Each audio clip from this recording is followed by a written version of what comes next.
What comes to mind when someone mentions Asian food? What kind of foods or restaurants come to your mind? Do you think of Panda Express, Kabuki, or even Volcano? Do you think of sushi, fried rice, noodles, pho, or maybe something more exotic like raw oysters, balut, raw beef, ox tongue, or oxtail soup? Imagine most of these dishes that you see at Panda Express. Do you think that most of these dishes would be considered Americanized or traditional Asian food?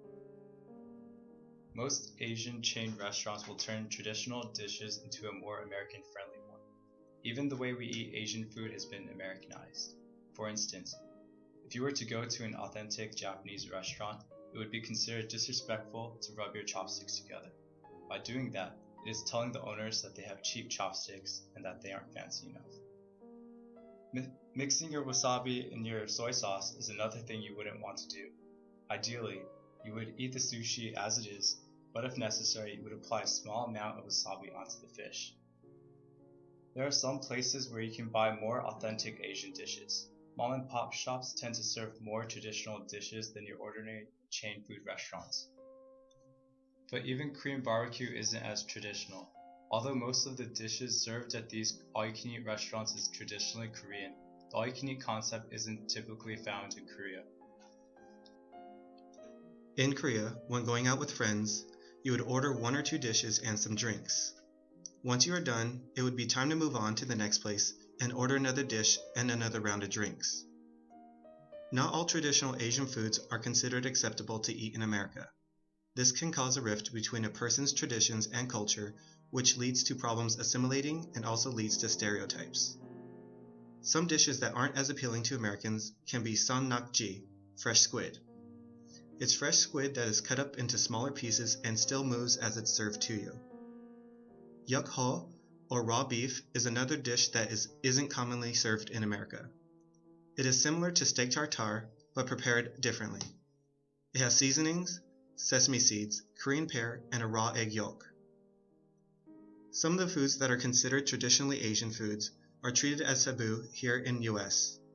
We will touch on these prime examples, balut and dog meat. We will also discuss the taboo that is associated with these two dishes and attempt to dismantle stigma.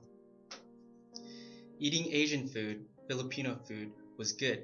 Throughout my life, I ate school cafeteria food. After school, I ate American fast food. And for dinner, I ate my mom's cooking, Filipino food. It was a good balance between my Filipino roots, my Filipino culture, and the cultural setting around me, the American culture.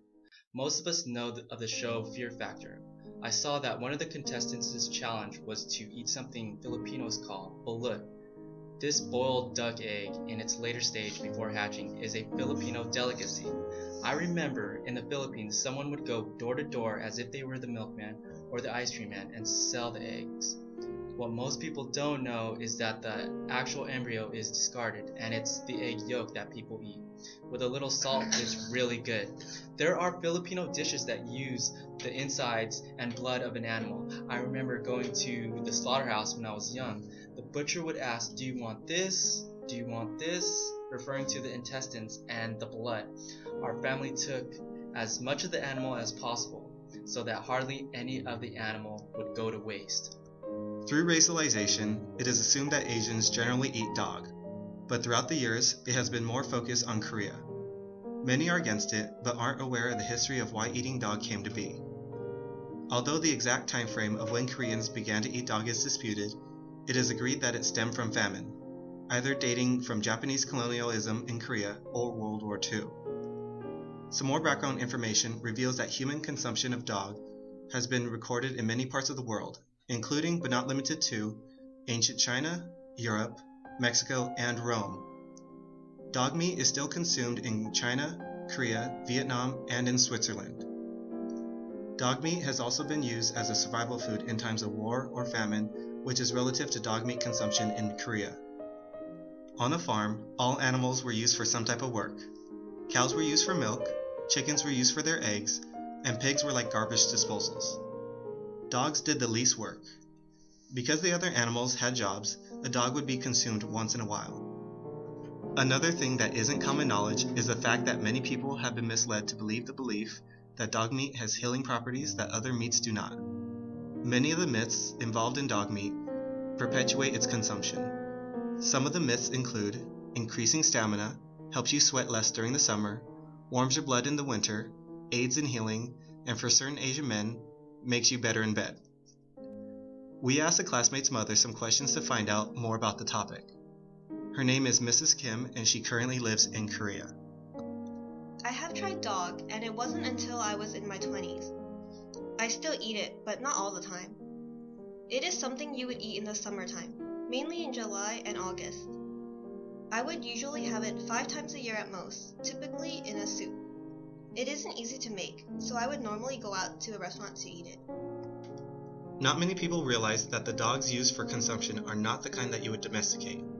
Hwanggu, the translation from Korean, loosely means yellow dog. Not a golden retriever though. They are a mixed breed of dog and are raised as livestock. When people judge Asian cultures of eating balut, dog, or any other food, it's a sign of Orientalism. It creates a notion that Western food is superior to Eastern foods. Knowing the history and reasoning behind eating a particular food can help us understand another culture more and not create tensions when hearing about someone eating one of these foods.